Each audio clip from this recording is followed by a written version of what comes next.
Habari Gani. That means what's the news? The news today is Imani, faith. As I think about what faith means, I actually have wondered if faith is the last principle specifically because of what it means. In the Christian tradition, we often think generally of the main verse, faith is the substance of things hoped for, the evidence of things not seen. There are other verses that are popular as well, but I think that's one of the most popular when we think about faith. And for me, what that means is that faith is the thing that carries us into the future because we can't see the future.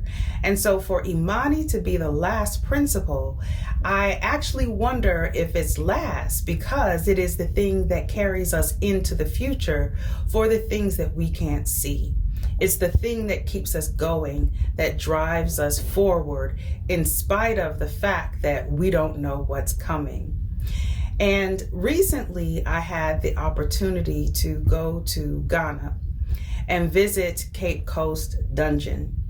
For those who aren't familiar with what the dungeons are, they are the forts that Europeans erected around the continent on the coast where they engaged in human trafficking of African people who were formerly enslaved. And this was their first place where they were held against their will in preparation to get on the ships in order to be transported around the world to other locations. And I had been to this particular dungeon in Cape Coast before, but I was with a different group of people this time. And so we had a different purpose for being there. And a student from an HBCU was on the trip, traveling with me.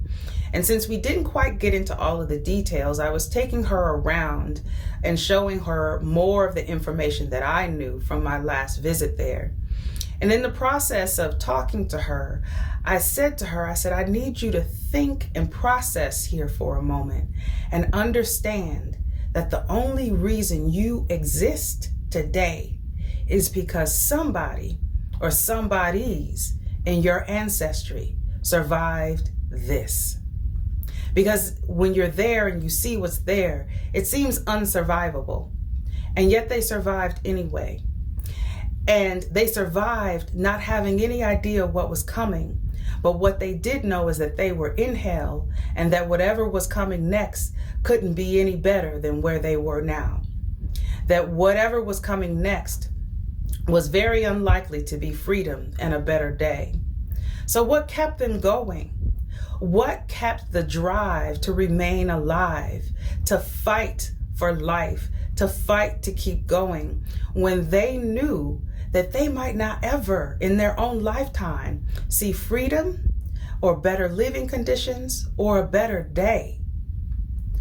I submit that it is us. They endured because of us. They knew that we were their future. They might not be able to see us, but we would be their evidence of the things that they could not see for a better future, for what freedom would look like. They endured so that we could exist, so that we could enjoy the freedoms, the privileges that we enjoy today. And yes, we still have a long way to go. We still have a lot to fight for, but we are here because our ancestors had faith in us, in our existence, that we would be their liberation, that we would be their future, that we would be their better day, and they live on in who we are. And so we must never forget the faith of our ancestors when it gets hard and it gets difficult for us. If they could endure knowing that they might not ever see a better day, but having faith and hope in a better future for their lineage, for their descendants, then we can endure whatever it is we face today with the freedoms and privileges and tools that we have that they never even could have imagined. So today, hold on to the faith of your ancestors. Hold on to the faith of our ancestors and who they dreamed, fought, and believed that we could be. Imani, faith. Ashe.